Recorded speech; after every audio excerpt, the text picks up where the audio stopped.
ಸಂಸದ ರಾಜಾ ಅಮರೇಶ್ವರ್ ನಾಯಕ್ಗೆ ಮತ್ತೊಂದು ಸಂಕಷ್ಟ ಎದುರಾಗಿದೆ. ಅಮರೇಶ್ವರ್ ನಾಯಕ್ ಎಸ್ಟಿಗೆ ಸೇರಿದವರಲ್ಲ ಅಂತ ದೂರು ದಾಖಲಾಗಿದೆ. ಎಸ್ಟಿ ಸಮಾಜದ ನರಸಿಂಹ ನಾಯಕ್ರಿಂದ ತಹಶೀಲ್ದಾರರಿಗೆ ಇದಕ್ಕೆ ಸಂಬಂಧಪಟ್ಟ ಹಾಗೆ ದೂರು ದಾಖಲಾಗಿರುವುದು. ನಾಯಕ್ ಹಿಂದೂ ಕ್ಷತ್ರಿಯ ಜನಾಂಗಕ್ಕೆ ಸೇರಿದವರು ಅಂತ ಈ ದೂರಿನಲ್ಲಿ ಉಲ್ಲೇಖ ಮಾಡಲಾಗಿದೆ. ಸುಳ್ಳು ಜಾತಿ ಪ್ರಮಾಣ ಪತ್ರ ಪಡೆದು ವಂಚಿಸ್ತಾ ಇದ್ದಾರೆ ಅನ್ನೋ ಆರೋಪ. ರಾಜಾ ಅಮರೇಶ್ವರ್ ನಾಯಕ್ ರಾಯಚೂರಿನ ಬಿಜೆಪಿಯ ಅಭ್ಯರ್ಥಿ. ಎಸ್ಟಿ ಮೀಸಲಿರುವ ಕ್ಷೇತ್ರಕ್ಕೆ ರಾಜಾ ಅಮರೇಶ್ವರ್ ನಾಯಕ್ ಸ್ಪರ್ಧೆ ಮಾಡ್ತಾ ಇದ್ದಾರೆ. ಎಸ್ಟಿ ವ್ಯಕ್ತಿಗೆ ದೊರೆಯಬೇಕಾದಂತಹ ಟಿಕೆಟ್ ಅನ್ನ ಇವರು ಸುಳ್ಳು ಪ್ರಮಾಣ ಪತ್ರದ ಮೂಲಕ ದುರ್ಬಳಕೆ ಮಾಡ್ಕೊಳ್ತಾ ಇದ್ದಾರೆ ಅನ್ನೋ ಆರೋಪ ಅವ್ರ ಮೇಲೆ.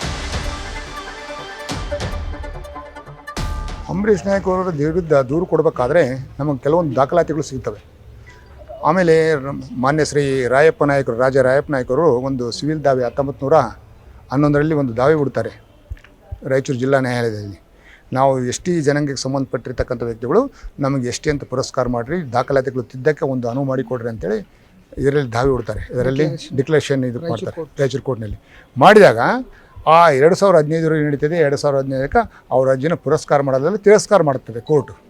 ತಿರಸ್ಕಾರ ಮಾಡಿದರೆ ನೀವು ಕ್ಷತ್ರಿಯ ಎಂಬುದೇ ಉಳ್ಕೊತದೆ. ಹಂಗಾಗಿ ಕ್ಷತ್ರಿಯ ಪದ ಎಸ್ಟಿ ಒಳಗೆ ಬರೋಂಗಿಲ್ಲ. ಹಿಂದೂ ಕ್ಷತ್ರಿಯ ಎಂಬುದು ಬರೋಂಗಿಲ್ಲ, ವಾಲ್ಮೀಕಿ ಕ್ಷತ್ರಿಯ ಎಂಬುದು ಬರೋಂಗಿಲ್ಲ. ನ್ಯೂಸ್ ಫಸ್ಟ್ ನಿರ್ಭೀತಿಯಿಂದ ನಿಮ್ಮ ಪರವಾಗಿ.